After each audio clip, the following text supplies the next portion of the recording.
పెరిగిన ఓటు శాతం ఒకటి, జాతీయ స్థాయి సర్వేలు ఇస్తున్న అంచనాలు ఒకటి చంద్రబాబులో కొత్త టెన్షన్ని క్రియేట్ చేస్తాయి. నిజంగా భిన్నమైన తీర్పు రాబోతోంది అనే సంకేతం వస్తే అయితే కనిపిస్తోంది. ఆ భిన్నమైన తీర్పు సంకీర్ణం దిశగా వెళితే ఏంటి వాటి నెక్స్ట్ పరిస్థితి? పవన్ మరోసారి కింగ్ అవుతారా, కింగ్ మేకర్ అవుతారా? అది తెలుగుదేశం పార్టీకి కలిసి వచ్చేదా, లేదంటే కొత్త చిక్కులు తెచ్చిపెట్టే పరిస్థితి ఏమన్నా ఇప్పుడు ఆ కూటమి ముందు, తెలుగుదేశం పార్టీ ముందు రాబోతుందా? వస్తే కనుక ఏం జరగబోతోంది, అసలు వస్తుందా రాదు? ఈ అంశం మీద చర్చించే ప్రయత్నం చేద్దాం.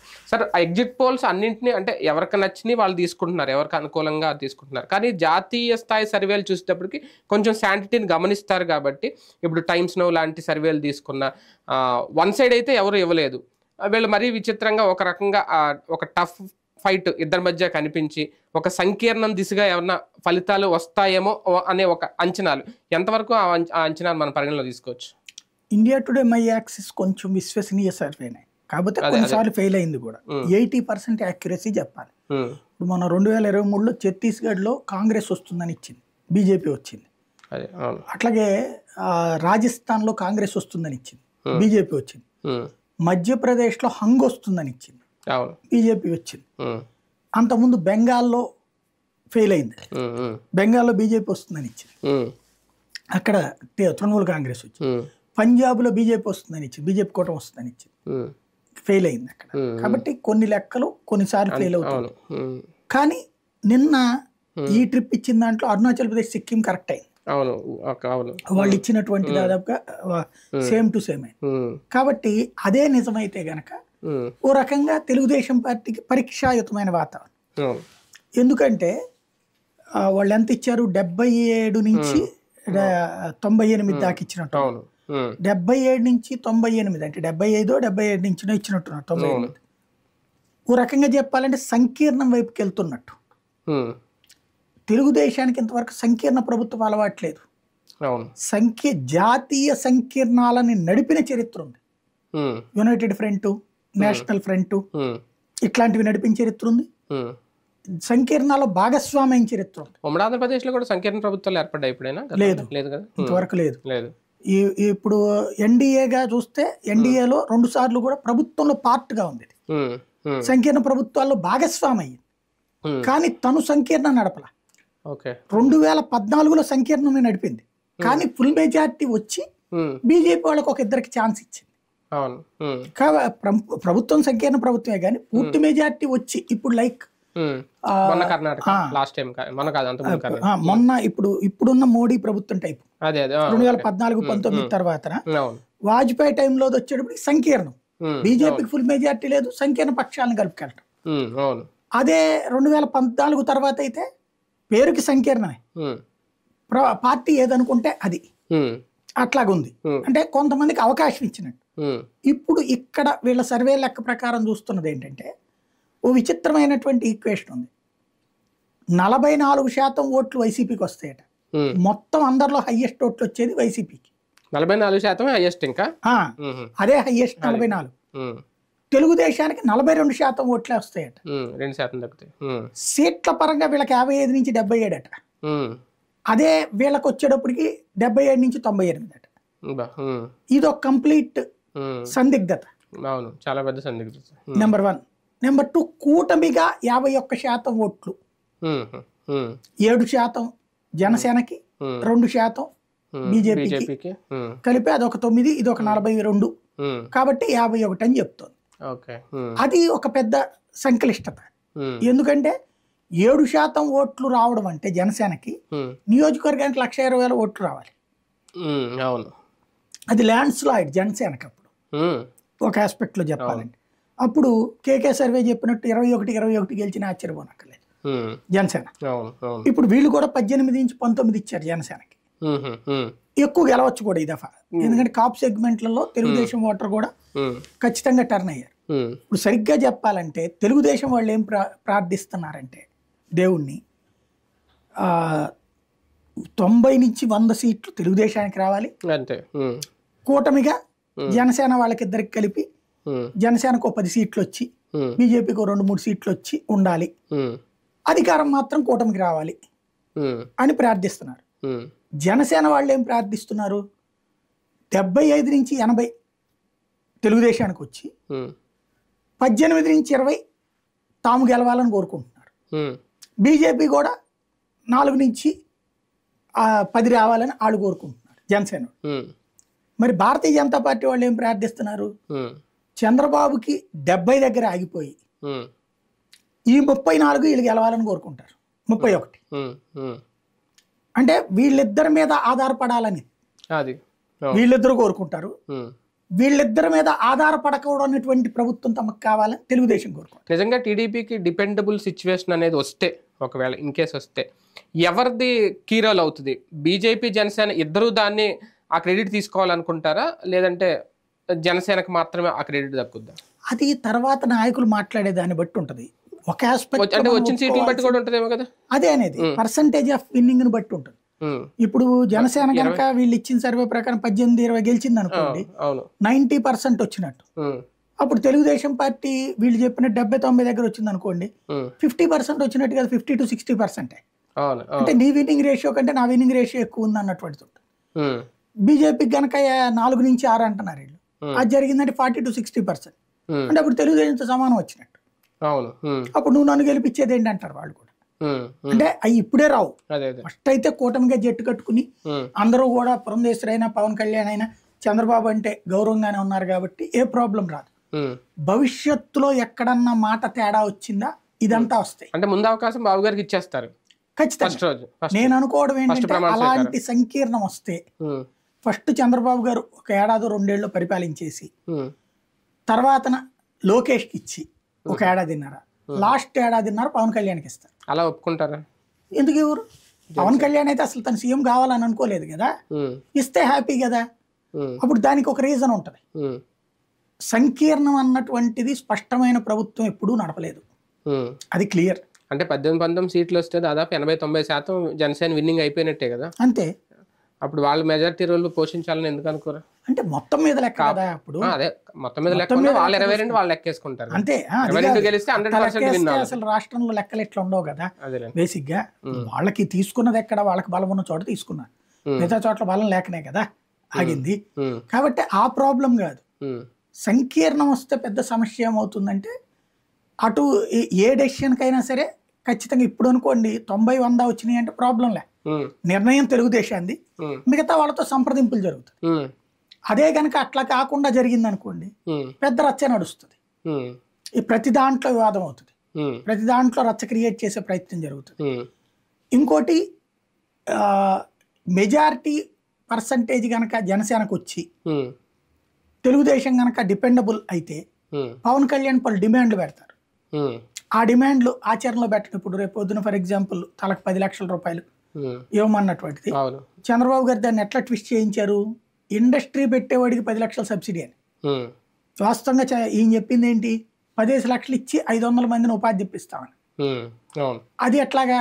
ఈయన ఇది కావాలని కోరుకుంటాడు. అంటే ఆయన చెప్పింది ఇది స్కిల్ డెవలప్మెంట్ కోరుకుంటాడు.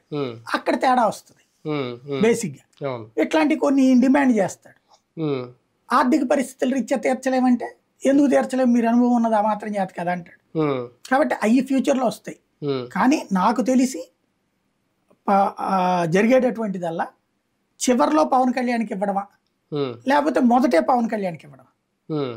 మొదటే ఇవ్వకపోతే ఒప్పందాలు ముందే జరిగిపోతాయా? జరగవు నాకు తెలిసి. ఎందుకంటే జరిగి ఉంటే పవన్ కళ్యాణ్ ఆ మొక్క చెప్పేవాడు. నేను అనేది రిజల్ట్స్ వచ్చిన తర్వాత ముందు ఆ ఒప్పందాలు చేసుకొని ప్రమాణ స్వీకారాన్ని మామూలుగా చేసేస్తారు. తర్వాత చంద్రబాబే ఇస్తారనుకుంటున్నాను నేను అవకాశం. అంటే తెలుగుదేశం వాళ్ళే అనధికారికంగా చెప్పేది ఏంటంటే 1 ఏడాది 2 ఏళ్ళు అయిన తర్వాత ఆయన జాతీయ రాజకీయాలకు వెళ్ళిపోతారు, ఎన్డీఏ కన్వీనర్ అయిపోతారు, లేదా రాష్ట్రపతి అయిపోతారు, అయిపోయి ఇక్కడ మారుస్తారు అన్నట్టు. మరో సీన్ ఏమైనా క్రియేట్ అవుద్దా నిజంగా సంకీర్ణ వస్తే? క్యాంపు రాజకీయాలు కానీ, ఎమ్మెల్యేలు కొనుగోలు కానీ, చీలకులు అమ్ముడు పోవడాలు, ఈ రాజకీయం వైసీపీ కానీ కూటమిలోని మిగిలిన పార్టీలు కానీ చేసే అవకాశం ఉంటుంది. వైసీపీకి 77 వచ్చిందంటే జరుగుతుంది. 77 11 మంది కదా కావాల్సింది. తెలుగుదేశం వాళ్ళ 25 మందిని తీసుకుంటే సరిపోద్ది కదా. వైసీపీ 77 వస్తాయి. అదే సందర్భంలో వైసీపీ వాళ్ళని అట్లాగే ప్రయత్నం చంద్రబాబు కూడా చేస్తారు, చేయాలి. ఆయనకి గనక 90 100 కూటమికి గనక 90 వచ్చినాయి అనుకోండి, మొత్తం కూటమికి 90 100. ఇప్పుడు వీళ్ళు చెప్పింది 90 to 120 కదా. ఆ లెక్కన వచ్చిందంటే 98 to 120 అనుకో. అవును 98 వచ్చిందంటే అందులో సొంతగా తెలుగుదేశానికి లేదనుకోండి, అప్పుడు వైసీపీని చీల్చే ప్రయత్నం చేస్తారు. క్రిందసారి 23 మందిని తీసుకున్నారు. ఇప్పుడు మామూలుగా అయితే 2/3 తీసుకోవాలి. ఒకవేళ వాళ్ళకి 70 వచ్చినాయి అనుకోండి, 70లో 2/3 అంటే దగ్గర దగ్గర 45 మందిని తీసుకోవాలి. అంతమంది రారు. అప్పుడు ఇప్పుడు తెలంగాణలో ఎట్లయితే మళ్ళీ కాంగ్రెస్ వాళ్ళు క్రిందసారి ఎట్లయితే టీఆర్ఎస్కి వెళ్ళి మంత్రులు అయిపోయి, టీడీపీ వాళ్ళు మంత్రులు అయిపోయి వాళ్ళని ఎవరిని అనర్హత వేటు వేయకుండా కాపాడుకొచ్చారు, అట్లాగే ఇక్కడ చూడండి క్రిందసారి 4 మంత్రి పదవులు ఇచ్చారు వైసీపీ నుంచి వచ్చిన వాళ్ళకి, ఎవరిని అనర్హత వేటు వేయలేదుగా. అట్లాంటి పరిస్థితి ద్వారా తన పార్టీని బలోపేతం చేసుకునే ప్రయత్నం చేస్తారు చంద్రబాబు. సింగిల్ లార్జెస్ట్ గా గెలిచేస్తే ఓకే, 88 పైన వచ్చేసి తెలుగుదేశం పార్టీ, తర్వాత ఏమన్నా పెద్ద ప్రాబ్లం ఉండదు. కానీ నిజంగా ఈ ఈక్వేషన్స్ ఇప్పుడు ఈ లెక్కల ద్వారా కనుక కూటమి అధికారంలోకి వస్తే తెలుగుదేశం పార్టీ భవిష్యత్తు రాజకీయాలకి డేంజర్ బెల్సా ఈ ఎన్నికల ఫలితాలు? కూటమిగా అధికారంలోకి వచ్చి ఇప్పుడు ఇండియా టుడేది కరెక్ట్ అయ్యి 42% ఓట్లే వచ్చి ఏది 70 దగ్గర 79 80 దగ్గర దీనికి వచ్చింది అనుకోండి తెలుగుదేశం, అది భవిష్యత్తులో ఖచ్చితంగా డిపెండబుల్ పార్టీగానే మిగిలిపోతుంది. ఎందుకంటే 2014లో అత్యవసర దాంతోనే వచ్చింది, పవన్ కళ్యాణ్ ఇంపాక్ట్ వల్లనే అధికారంలోకి వచ్చింది. ఆయన మోరల్ సపోర్ట్ డైరెక్ట్ గా కాకుండా బీజేపీ కలవడం కలిసారు. ఇప్పుడు బీజేపీ జనసేనల వల్లనే వస్తుంది ఇప్పుడు కూడా పవర్ లోకి. అంతేనా? అంతే కదా. పర్సంటేజ్ చూస్తే 44 అంటే మీకు 2014 ఎంత వచ్చింది? 45. ఓట్ ట్రాన్స్ఫర్ జరిగిందని ఎందుకు అనుకోకూడదు? ఏది అదే ఓటు ట్రాన్స్ఫర్ ఇలా ముగ్గురు పార్టీ ఓట్ బ్యాంకు బీజేపీకి జనసేనకి ట్రాన్స్ఫర్ అవడం వల్లే వాళ్ళకి ఆ సీట్లు వచ్చినాయి ఎందుకు అనుకో. కరెక్టే, వాళ్ళ ఓట్లు కూడా ఇటు ట్రాన్స్ఫర్ అయినట్టే కదా. అప్పుడు బీజేపీ ఓటు అటుకు ట్రాన్స్ఫర్ అయింది, వాళ్ళ ఓటు వీళ్ళకి ట్రాన్స్ఫర్ అయింది. ఇచ్చి పుచ్చుకుంటే సాధ్యమైంది కానీ వీళ్ళది వాళ్ళకి పోవడం కాదు కదా బేసిక్ గా. ఇక్కడ అంటే 32 స్థానాలే కదా, ఏది ఇద్దరు కలిపితే అక్కడ జరిగింది 32 స్థానాలే. కానీ ఇక్కడ 142లో వీళ్ళు గెలిపించడానికి ప్రయత్నిస్తే వాళ్ళని వీళ్ళు గెలిపించడానికి ప్రయత్నించినట్టే కదా ప్రాక్టికల్ గా. పొత్తులో నా వల్ల నువ్వు గెలిచావంటే నా వల్ల నువ్వు గెలిచావంటాడు ఎవడుకాడు, ఎవడు ఒప్పుకుంటాడు అట్లాగే. కాబట్టి అక్కడ సమస్య ఏంటంటే అత్యవసరం వచ్చిందా ప్రమాదకరమైన పరిస్థితి ఉంటుంది. అది రేపొద్దును కూడా సచ్చినట్టు డిపెండ్ అవ్వాల్సి ఉంటుంది, జనసేన మీదనైనా బీజేపీ మీదనైనా. అత్యవసరం కాకుండా కొంచెం బలమైందా, 120 దాటింది అనుకోండి, తెలుగుదేశానికి 100 వచ్చింది అనుకోండి, ఇక తిరుగులేదు. తెలుగుదేశానికి 100 వచ్చి జనసేన బీజేపీలకు ఎదురు కలిపి 20-25 వచ్చినాయి అంటే తిరుగు ఉండదు ఇక అసలు టచ్ చేయడానికే ఉండదు. భవిష్యత్తులో జనసేన కూడా తన రాజకీయ భవిష్యత్తుని, అంటే ఇప్పటివరకు ఆయన చాలా స్లోగా వెళ్ళారు, కనీసం బూత్ లెవెల్ కమిటీలు కూడా వేయలేదు, ఇలా కొన్ని ఉన్నాయి. పార్టీని బలోపేతం చేసే విషయంలో కాస్తంత ఆయన కొంచెం నెగ్లిజెన్సీగా ఉన్నారు, లేదంటే ఇంకోటి.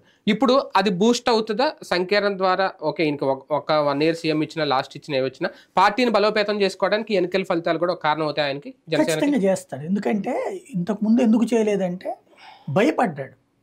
గ్రౌండ్ లెవెల్ ఆయన సత్తా, ఆ పార్టీ సత్తా ఏంటో తెలియలేదేమో ఇన్నాళ్ళు, ఇప్పుడు ఏమైనా తెలుస్తుంది? అట్లేం కాదు. బేసిక్ గా పవన్ కళ్యాణ్ హై రిస్క్ కార్యకర్త మీద పెట్టడం, తనే నెత్తిన పెట్టుకుంటాడు రిస్క్. మీకు జగన్ దైనా అదే ధోరణి, పవన్ దైనా అదే ధోరణి, కేసీఆర్ దైనా అదే ధోరణి, ముగ్గురి మనస్తత్వం అదే ఉంటది. మీరు చూస్తే వైఎస్ఆర్ కాంగ్రెస్ పార్టీ బూత్ కమిటీలు ఉన్నాయా? టీఆర్ఎస్కి ఉన్నాయా? లేవు. వీళ్ళు వ్యక్తుల్ని నమ్ముకుంటారు, తమను నమ్ముకుంటారు. తెలుగుదేశం పార్టీకి సంస్థాగత నిర్మాణం ఉంది, బీజేపీకి ఉంది, కమ్యూనిస్టులకు కూడా ఉంది. ఇక్కడ ఇతని ఆలోచన అదే ఉంది. అయితే ఇతను ఎందుకు భయపడ్డాడంటే బూత్ కమిటీ వేస్తారు, వేసాక అక్కడ ఏదో చిన్న గొడవలో ఒక కమిటీ వాడు అరెస్ట్ అవ్వడము, మర్డర్లోనూ గంజాయిలోనూ మందులోనూ ఏది దొరుకుతాడు. పేపర్ల హెడ్డింగ్లు ఎట్లా వస్తాయి? జనసేన నాయకుడు ఇప్పుడు మొన్న ఉంది సానుభూతి పరుడు అని కూడా రాయడం బిగించేశారు ఈ మధ్యన. కార్యకర్తని రాశారంటే ఒక అర్థం ఉంది, కానీ వైసీపీ సానుభూతి పరుడు హత్య చేశాడు, తెలుగుదేశం సానుభూతి పరుడు దొమ్మి చేశాడు అని రాసే దరిద్రానికి దిగజారిపోయి. సానుభూతి ఏంది నా బొంద? సానుభూతి పరుడికి కార్యకర్త తేడా ఏంటి? సానుభూతి పరుడు అంటే ఓటేసినోడు అని అర్థం. ఓటేసాడని ఎవరు డిసైడ్ చేస్తున్నాడు? కార్యకర్త పోని కాకపోయినా సరే రుద్దేస్తున్నారు. ఒక నేరస్తుని ఏదో ఒక రుద్దేస్తున్నారు. అట్లా జనసేన మీద రుద్దనియకుండా మాకు సంబంధం లేదని చెప్పేటటువంటి ప్రయత్నం చేశారు. ఇప్పుడు ఏం చేస్తారు? బూత్ లెవెల్లో కమిటీలు వేయించడం, ఇట్లాంటి చేసే అవకాశం ఉంటది. తనైతే. ఓవరాల్ గా సంకీర్ణ ప్రభుత్వం కనుక వస్తే పవన్ కింగ్ మేకర్ గా చూడాలి. కింగ్ మేకరే ప్రస్తుతానికి. భవిష్యత్తులో 2029 కింగ్ అవ్వాలని కోరుకుంటాడు.